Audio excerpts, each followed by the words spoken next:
السلام علیکم ناظرین، امید ہے آپ سب خیریت سے ہوں گے۔ آج میں یہاں پر لے کر آئی ہوں ایک نئی خوفناک سچی کہانی۔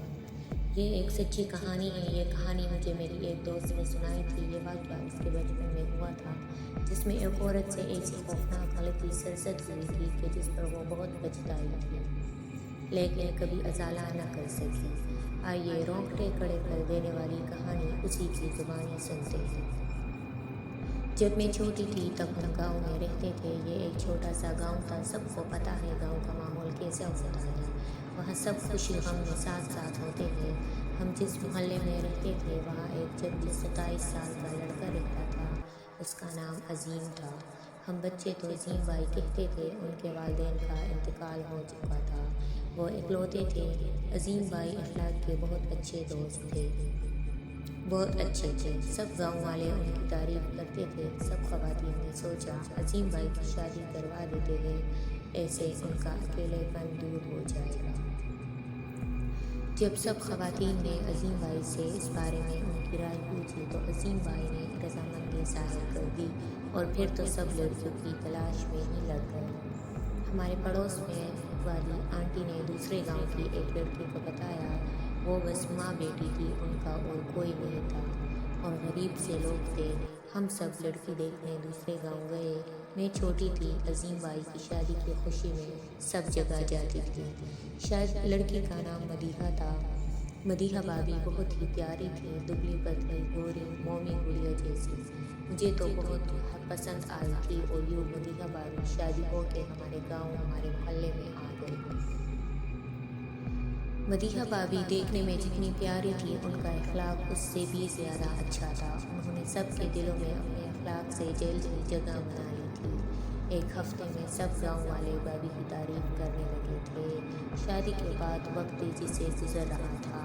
بھابھی کی شادی کو 1 سال سے اوپر ہو گیا تھا، اور بھابھی کو بیٹا ہوا تھا۔ سب گاؤں والے خوش تھے۔ سب نے بھابھی کا بہت خیال رکھا۔ عظیم بھائی اور بھابھی تو بہت ہی خوش تھے۔ کچھ دنوں سے بھابھی اداس تھی۔ عظیم بھائی ان کی خاموشی کو محسوس کر رہے تھے۔ عظیم بھائی نے وجہ پوچھی تو بھابھی نے کہا، مجھے اپنی ماں کی یاد آ رہی ہے، میں کچھ مہینے اپنی ماں کے یہاں چلی جاؤں۔ بھابھی نے عظیم بھائی سے کہا، تو عظیم بھائی نے کہا، تو اس میں کیا ہے، چلی جاؤ۔ اور عظیم بھائی دوسرے دن ہی بھابھی کو ان کے گاؤں چھوڑنے چلے گئے۔ بھابھی کا گاؤں یہاں سے بہت ہی دور تھا، اور آنے جانے میں 1 دن سے زیادہ کا وقت لگ جاتا تھا۔ جانے میں بھائی بھابھی کو چھوڑ کے 1-2 دن رک گئے اور واپس آ گئے۔ بھابھی کی امی اتنے عرصے بعد بہت خوش ہوئی۔ بیٹی اور نواسے سے مل کے۔ گرمی کا موسم اور جون کا مہینہ تھا۔ بھابھی کی امی کھیتوں میں چن کے کام کرتی تھی اور اپنا گزر بسر کرتی تھی، تو بھابھی کے گھر میں صحن میں نیم کا ایک بہت بڑا درخت بھی لگا ہوا تھا، ایک پراسرار درخت، بہت ہی گھنا۔ بھابھی کی امی حسب معمول کھیت پر کام کرنے کے لیے جب جانے لگی تو انہوں نے بھابھی سے کہا، میں کھیت میں کام کرنے جا رہی ہوں، تم درخت کے نیچے نہیں جانا، بھوک لگے تو کھانا کھا لینا۔ بھابھی کی امی نے بھابھی سے کہا اور گھر سے نکل گئی۔ بھابھی کی امی بچپن سے ہی بھابھی کو پیڑ کے نیچے جانے نہیں دیتی تھی۔ وجہ پوچھو تو کہتی، وہاں اسرار ہے۔ شاید ان کو اس پراسرار درخت کے بارے میں کوئی اندازہ تھا، یا ان کو ویسے ہی اس سے خوف آتا تھا، جو وہ کسی کو بھی اس پیڑ کے نیچے نہیں جانے دیتی تھی۔ جون کا مہینہ تھا، بہت گرمی تھی، اور بچہ گرمی سے رونے لگا۔ لائٹ بھی چلی گئی تھی۔ بچے کو دودھ پلایا، بچہ پھر بھی روتا رہا۔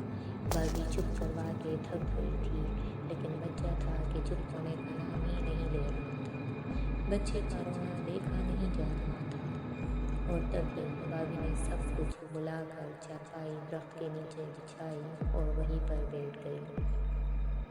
بچے کو ہوا لگی تو بچہ چپ ہو کے سو گیا۔ بھابھی کی ساتھ لیٹ بھی گئی اور بھابھی کی آنکھ لگ گئی۔ بھابھی کی آنکھ امی کی آواز سن کے کھلی، جو ابھی گھر کے اندر داخل ہوئی تھی، اور سامنے یہ ہولناک منظر دیکھ کر ان کا دل دھک سے رہ گیا کہ بھابھی اسی پیڑ کے نیچے سو رہی تھی، جس پیڑ کے نیچے انہوں نے منع کیا تھا کہ اس کے نیچے اثرات ہے۔ مدیحہ یہ تم نے کیا کر دیا؟ میں نے تجھے منع کیا تھا پیڑ کے نیچے آنے سے اور تو یہاں آ کے سو گئی۔ امی نے پریشان ہو کے کہا۔ ارے امی دیکھو کچھ نہیں ہوا، تم ایسے ہی وہم کرتی تھی، اتنی ہوا تھی، بہت اچھی نیند آئی، بھابھی نے اٹھتے ہوئے کہا۔ اللہ کرے سب ٹھیک ہی ہو، بھابھی کی امی نے خوف سے لرزتے ہوئے لہجے میں کہا، اور بھابھی اور بچے کو لے کر اندر آ گئی۔ رات میں دونوں ماں بیٹی نے کھانا کھایا اور سو گئی۔ ہر طرف رات کا اندھیرا چھا گیا تھا اور رات اور بھی ڈراؤنی ہو گئی تھی۔ ہواؤں کی سرسراہٹ جیسی سرگوشیاں کر رہی تھی کہ جیسے کچھ بہت ہی برا ہونے والا ہے۔ تبھی کسی کی چیخ سے ماں کی آنکھ کھلی تو دیکھا مدیحہ بھابھی چارپائی پر منہ نیچے کر کے بیٹھی ہے۔ کیا ہوا مدیحہ، ایسی کیوں بیٹھی ہے اور یہ بچے کو کیا ہوا؟ ماں نے کہتے ہوئے بچے کو اٹھایا۔ بچہ بے جان تھا، ماں دھک سے رہ گئی، بچہ مر چکا تھا۔ جس بات کا ڈر تھا وہی ہوا، میں اس لیے منع کرتی تھی، ماں نے روتے ہوئے کہا۔ بھابھی تو صدمے میں تھی، وہ کچھ بول ہی نہیں سکی۔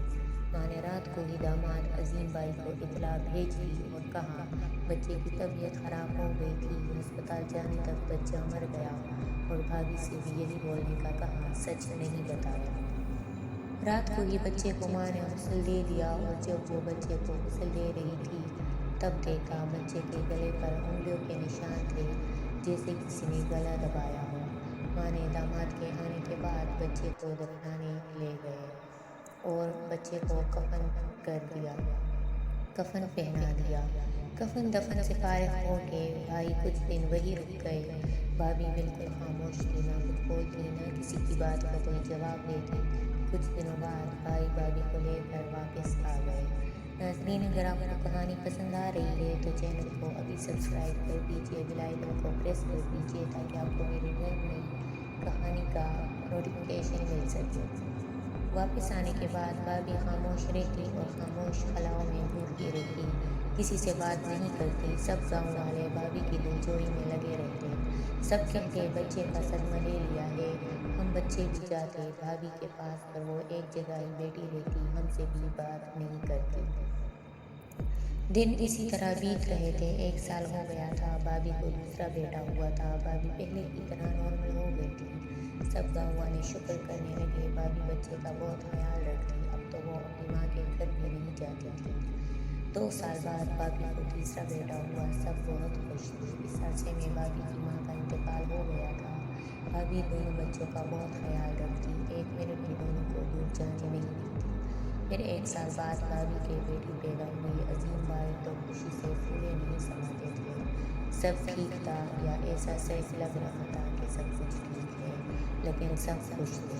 اب بھابھی بھی سب کچھ بھول رہی تھی کہ ان کے ساتھ وہ خوفناک حادثہ رونما ہو چکا تھا۔ بیٹی 1.25 مہینے کی ہو گئی تھی کہ ایک رات سب نے کھانا کھایا۔ بھابھی نے بیٹی کو دودھ پلایا اور سلا دیا، خود بھی سو گئی۔ صبح ہوئی تو دیکھا بیٹی مردہ پڑی ہوئی تھی۔ بھابھی تو دیکھتے ہی سکتے میں چلی گئی۔ عظیم بھائی بھی غمزدہ تھے، گاؤں والوں ہی سب سنبھال رہے تھے۔ کچھ خواتین بچی کو غسل دینے لگی تو دیکھا بچی کے گلے پر انگلیوں کے نشان تھے، جیسے گلا دبا کے مارا گیا ہو۔ کسی نے اس بات کا ذکر نہیں کیا اور کفن دفن ہو گیا۔ بھابھی کی حالت بہت ہی زیادہ خراب ہو گئی تھی، ان کو دورے پڑنے لگے تھے، کبھی رونے لگتی اور کبھی ہنستی اور کبھی کہتی میں نے اپنے بچوں کو مار دیا۔ عظیم بھائی دماغ کے ڈاکٹر کے پاس لے گئے، ڈاکٹر نے دوا دی، دوا کھا کے بھابھی سوئے رہتی اور جب اٹھتی تو پھر دورے پڑنے لگتے۔ دوسرے گاؤں کے ڈاکٹر کو دکھایا، اس نے دوا دی، وہ کھا کے بھی بھابھی ٹھیک نہیں ہوئی۔ 1 مہینہ بھابھی کو یہاں وہاں لے کے جاتے رہے، علاج کرتے رہے، اور علاج کرنے کے بعد بھی کوئی فائدہ نہیں ہوا۔ اب تو بھابھی بنا دوپٹے کے باہر نکل جاتی اور گلی میں سب کو کہتی میں نے اپنے بچوں کو مارا ہے۔ بس یہی کہتی رہتی، اپنا کچھ ہوش ہی نہیں تھا بھابھی کو۔ بچے بھی عظیم بھائی ہی سنبھالتے۔ جو خواتین بچی کو غسل دینے گئی تھی وہ سب کو اب بتانے لگی تھی کہ بچی کے گلے پر انگلیوں کے نشان تھے۔ سب سچ سمجھنے لگے کہ شاید بھابھی نے ہی اپنے بچوں کو مار دیا ہو۔ سب نے عظیم بھائی سے بات کی، بھائی کا بھابھی کا ٹھیک ہونا مشکل لگ رہا تھا اور عظیم بھائی مجبور ہو کے بھابھی کو پاگل خانے چھوڑ کے آئے۔ بچوں کا عظیم بھائی یہ خیال رکھتے، کھانا بنا کے رکھ دیتے اور کام پر چلے جاتے۔ بچے اسکول سے آ کے کھانا لے کے کھا لیتے اور سارا دن باہر کھیلتے رہتے۔ بھائی رات کو باہر سے ہی کھانا لے آتے، یہ کبھی گاؤں والے ہی کھانا لے کے دے دیتے۔ دن اسی طرح گزر رہے تھے۔ 6 مہینے بعد عظیم بھائی پاگل خانے جا کے بھابھی کو لے آئے۔ جب ہم بھابھی سے ملنے گئے تو دیکھا بھابھی کے اتنے بڑے اور خوبصورت بال کاٹ دیے گئے تھے۔ پاگل والے نے اتنے چھوٹے بال کر دیے تھے کان تک۔ بھابھی اتنی کمزور ہو گئی تھی، رنگ بھی سانولا ہو گیا تھا، وہ بس ایک جگہ خاموش بیٹھی رہتی تھی۔ 1-2 دن بعد ایک نیا انکشاف ہوا، بھابھی سگریٹ پینے لگی تھی۔ وہ نہ کسی سے بات کرتی، نہ کھانا کھاتی، نہ پانی پیتی، بس سگریٹ پیتی رہتی۔ پورے کمرے میں سگریٹ کے ڈبے پڑے رہتے، کبھی بھوک لگتی تو کھانا کھا لیتی تھی۔ سگریٹ پینے کی وجہ سے بھابھی کے ہونٹ اور دانت کالے ہو گئے تھے۔ بھابھی نہ بچوں کی طرف دیکھتی نہ بات کرتی تھی۔ جب عظیم بھائی نے دیکھا بھابھی ٹھیک نہیں ہو رہی، بھائی دوبارہ بھابھی کو پاگل خانے چھوڑ آئے۔ وقت کا کام گزرنا ہے، چاہے جیسا بھی ہو، وقت تو گزر ہی جاتا ہے۔ اب تو بھائی کے بچے بھی بڑے ہو گئے تھے اور کام پر جانے لگے تھے۔ 3 سال بعد بھائی پھر بھابھی کو واپس لے آئے تھے۔ بھابھی کے بالوں میں سفیدی آ گئی تھی۔ واپس آنے کے بعد بھابھی اپنے بچوں اور عظیم بھائی سے کہتی، مجھے اکیلا چھوڑ کے نہیں جاؤ، مجھے اکیلا نہیں چھوڑو۔ پر بھائی اور بچے بھابھی کو گھر میں چھوڑ کے کام کرنے چلے جاتے۔ ایک دن تو بھابھی بھائی کے کام والی جگہ پہنچ گئی اور بھائی کا ہاتھ پکڑ لیا، مجھے اکیلا نہیں چھوڑو، مجھے اکیلا نہیں چھوڑو۔ بھابھی روتے ہوئے بس یہی کہتی۔ بھائی غصے سے بھابھی کو پکڑ کے گھر لے آئے اور گھر میں چھوڑ کے باہر سے تالا لگا دیا۔ اب تو روز کام پر جانے سے پہلے گھر کو تالا لگا دیتے۔ بھابھی پورے دن دروازہ بجاتی رہتی پر کوئی دروازہ نہیں کھولتا۔ بھابھی کھڑکی میں کھڑی ہو کے چیختی، مجھے اکیلا نہیں چھوڑو۔ بچے تو بھابھی کو دیکھتے ہی بھاگ جاتے اور بڑے خاموشی سے گزر جاتے۔ بھابھی کھڑکی میں کھڑی ہو کے جو بھی جاتا ان کو چیزیں مارتی اور کہتی، مجھے باہر نکالو، مجھے اکیلا نہیں چھوڑو۔ کبھی کنگا مارتی، کبھی چپل مارتی۔ ایک دن کوئی بھاری چیز ایک آدمی کو مار دی، اس کے سر سے خون بہنے لگا۔ وہ غصے سے عظیم بھائی کو کہنے لگا، بھابھی کو واپس چھوڑ آؤ، یہ سب کو نقصان پہنچا رہی ہے۔ بھائی کے پاس اب اتنے پیسے نہیں تھے کہ وہ بھابھی کو پاگل خانے داخل کرواتے۔ سب گاؤں والوں نے چندے جمع کیا اور بھابھی ایک بار پھر پاگل خانے داخل ہو گئی۔ 3 مہینے بعد بھائی کے پاس فون آیا پاگل خانے سے، آپ اپنے پیشنٹ کو گھر لے جائیے، اب ٹھیک نہیں ہو سکتی، ہم نے ہر طرح سے علاج کر کے دیکھ لیا ہے، یہاں یہ دوسرے پیشنٹ کو مار رہی ہے، ہم نہیں رکھ سکتے اب ان کو، یہ دوسروں کو نقصان پہنچا رہی ہے۔ بھائی خاموشی سے جا کر بھابھی کو واپس لے آئے۔ بھابھی اب چپ رہتی، صبح ہوتے ہی گھر کے باہر چبوترے پر آ کر لیٹ جاتی، سارا دن باہر ہی لیٹی رہتی، رات کو گھر چلی جاتی اور صبح پھر باہر چبوترے پر آ کے لیٹ جاتی۔ بھائی بھابھی بوڑھے ہو گئے تھے، بچے جوان ہو گئے تھے، وقت بدل گیا تھا۔ گلی کے کونے پر گاؤں کے آدمی نے پان کی دکان کھول لی تھی۔ ایک دن پان کھانے ایک بزرگ آئے، وہ بزرگ نے دیکھا ایک عورت مدیحہ بھابھی چبوترے پر لیٹی ہے۔ انہوں نے پان والے سے پوچھا، یہ کون عورت ہے جو ایسے باہر چبوترے پر لیٹی ہے؟ بزرگ نے پان والے سے پوچھا۔ پان والے نے مختصر کہانی سنا دی اور کہا، یہ پاگل ہو گئی ہے، اس نے اپنے بچوں کو مار دیا۔ یہ سنتے ہی بزرگ غصے میں آ گئے اور کہا، وہ پاگل نہیں ہے اور نہ اس نے اپنے بچوں کو مارا ہے، وہ اتنی اذیت میں ہے اور سب باتیں بنا رہے ہیں۔ یہ سب سنتے ہی پان والا سمجھ گیا یہ کوئی پہنچے ہوئے بزرگ ہے اور وہ بھاگ کے عظیم بھائی کو بلا لیا۔ بزرگ کو کرسی دی، احترام سے بٹھایا۔ وہ بزرگ عظیم بھائی سے پوچھنے لگے، یہ تمہاری کون ہے؟ میری بیوی ہے، عظیم بھائی نے کہا۔ جب تم نے اپنی بیوی کا علاج کروایا اور کوئی فرق نہیں پڑا تو کسی اللہ والے کے پاس لے جاتے بچی کو، اس بچی کی ساری زندگی برباد ہو گئی، وہ پاگل نہیں ہے، اس کے اندر چڑیل آ گئی ہے جو بہت سالوں سے اس کے اندر رہ رہی ہے، اگر صحیح وقت پر اسے اللہ والے کے پاس لے جاتے اب تک بچی ٹھیک بھی ہو جاتی۔ بابا آپ کچھ کریں، میری بیوی کو ٹھیک کر دے، یہ سب کیسے ہوا، وہ چڑیل کہاں سے آئی؟ عظیم بھائی نے بابا سے پوچھا، تمہاری بیوی کسی درخت کے نیچے سوئی ہوئی تھی، وہاں سے وہ چڑیل اس کے جسم میں آ گئی ہے، اب کچھ نہیں ہو سکتا، اس بدبخت چڑیل نے اس لڑکی کی زندگی برباد کر دی اور تمہارے بچوں کو بھی اس چڑیل نے گلا دبا کے مار دیا۔ تمہارے 2 بچوں کی قسمت اچھی تھی، یہ ان کی زندگی لکھی تھی، اس لیے وہ بچ گئے۔ بزرگ نے کہا۔ بابا اب بچا لے میری بیوی کو، عظیم بھائی نے روتے ہوئے کہا۔ اب کچھ نہیں ہو سکتا، اس چڑیل نے بچی کے پیٹ میں پورا گھر بنا لیا ہے، اگر پہلے ہی علاج کرواتے تو اب تک ٹھیک ہو جاتی، پر اب وہ چڑیل بچی کے مرنے کے بعد بھی جائے گی، بزرگ نے افسوس کرتے ہوئے کہا۔ عظیم بھائی رونے لگے اور بار بار بزرگ سے کہنے لگے، آپ کچھ کریں، کوئی کچھ نہیں کر سکتا، وہ چڑیل بہت طاقتور ہو گئی ہے، اگر ہم نے کچھ کیا تو وہ بچی کو مار دے گی۔ میں ایک تعویذ دے رہا ہوں، جب بچی سو رہی ہو اس کے گلے میں ڈال دینا، میں اور کچھ نہیں کر سکتا۔ وہ بزرگ تعویذ دیتے ہوئے کہنے لگے اور چلے گئے۔